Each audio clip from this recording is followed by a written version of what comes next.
Excellencies, ladies and gentlemen, let me begin by thanking the International Insurance Society on behalf of the United Nations Environment Programme for once again inviting us to contribute and to be part of this global forum,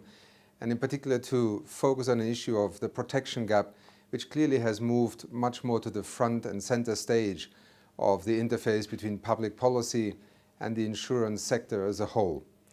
We have enjoyed a very fruitful partnership with the International Insurance Society, which had a particular moment of launching the Principles for Sustainable Insurance in Rio de Janeiro. And since then, through the annual conferences, you have made the principle of sustainable insurance and a progress reporting format part of your regular annual meetings. For that, we are very grateful. And with my colleagues who are part of this forum, you will no doubt get an update on more particular issues. Let me also echo to the words of the Secretary General, who has viewed and described the year 2015 as the year of the development agenda.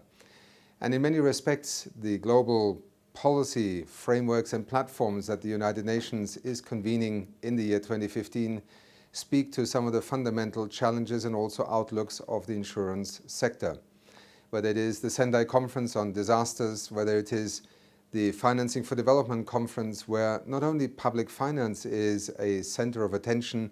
but also the role of the financial and capital markets, and by extension also the insurance sector, is clearly a topic that will speak to many of the questions that you are also addressing during the forum this year. Then the high-level summit and also the adoption of a new post-2015 development agenda, and in particular the Sustainable Development Goals, should be something that I expect will register with great interest on the radar of the insurance sector. In part, in putting in place a principle of universality where all nations will now be part of addressing this challenge of sustainability, but also more intelligent and effective integration of the three dimensions, the economic, the social and the environmental, hold great promise for being able to achieve some of the objectives that are being pursued in the context of this international dialogue and also the adoption of new policy frameworks. For instance, greater resilience, moving towards a low-carbon future economy, and also addressing the challenge of climate change head-on through not only describing the challenges and risks and dangers, but also focusing on the opportunities. Because that is really at the heart of the post-2015 development agenda that links into both the eradication of poverty priority, as well as into issues such as addressing climate change and more sustainable economic development. For you as an economic sector, these issues are increasingly central because, as I have learned both at the World Economic Forum and in many other different fora around the world where we interface more and more actively and also with greater focus with the insurance sector, it is quite clear that the economies of the future, the societies of the future, but also the environmental reality of the future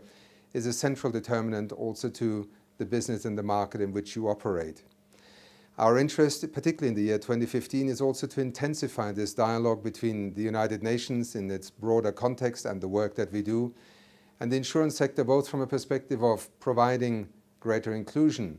extending also the concepts of insurance and trying to address in particular the fact that unless we act together and act collectively to move our economies into a different direction,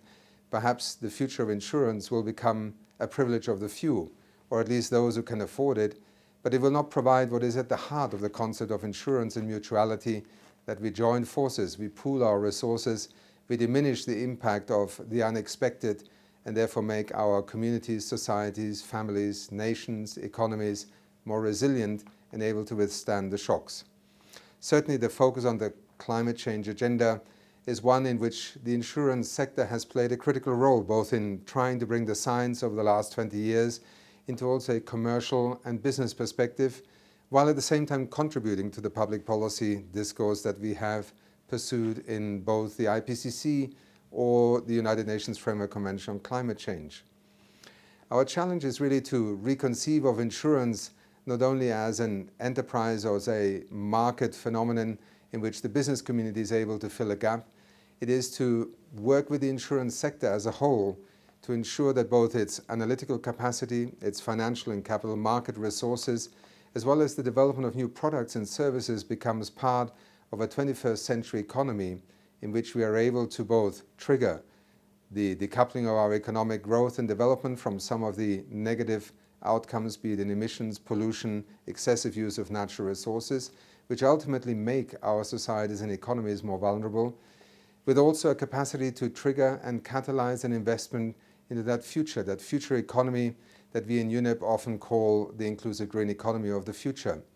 An economy that is both able to maintain the ecological infrastructure, the ecosystem services on which we depend, that is able to reduce emissions and pollution, and also allow us to develop new technologies, services, and sectors that will sustain a population of soon 8-9 billion people by the year 2050. Through the principles of sustainable insurance, we have had a very productive and very constructive dialogue and platform over the last 3 years in which this concept and this conversation has evolved. Our ability to both report back to you at the forum now in terms of the progress that has been made, but also to point to the need of many more of you joining these platforms and thereby enabling us to both through the public sector, international public policy and domestic public policy initiatives, but also through the markets, the financial markets, the insurance markets, the consumption and production markets of our economies, to both enable us to address these challenges, but perhaps even more importantly, to scale up our response. In the year 2015, we are looking at a future in which living in the age of the Anthropocene could mean one of two things. Either our inability to change and evolve both our economies, societies, consumption, production patterns, and therefore heading into a future that certainly is characterized by far greater risk and perhaps even unmanageable risks. It could also be characterized by a response where living in the age of the Anthropocene means that we are capable with knowledge, science, technology, greater wisdom, and also the willingness to cooperate and the recognition that no country, no community can do this alone. We actually transition into an era where living on this planet with a 8-9 billion people population becomes actually a prospect for both optimism and a more productive future that allows us to achieve sustainability in the 21st century in a way that we have not succeeded to mainstream over the last 200, 250 years. I hope that both the International Insurance Society and also you as participants and players in this sector will take up the challenge of some of the work that we have also identified through the work of PSI over the past couple of years. Trying to promote an international network on insurance and sustainability, perhaps looking also at an insurance sustainable development forum, and perhaps even a specific set of insurance development goals are three tracks that may allow you and us to together help show the world that there is a great deal that we can do in order to accelerate our efforts towards a post-2015 sustainable development agenda. Societies that are more resilient, economies that can grow and provide the services and goods that we need for our growing populations, while at the same time moving towards an economy, a global economy, and a set of global markets that are more aligned with the challenges and objectives that we face in terms of sustainable development. Once again, on behalf of the United Nations Environment Programme, let me thank you for the leadership that many of you have shown, and also for the partnership that we have enjoyed with you. We in UNEP, and really through the United Nations system, are deeply committed to continue working with you because we know that the solutions and also the opportunities for action are contingent upon having not only a dialogue, but indeed a shared agenda. Thank you very much.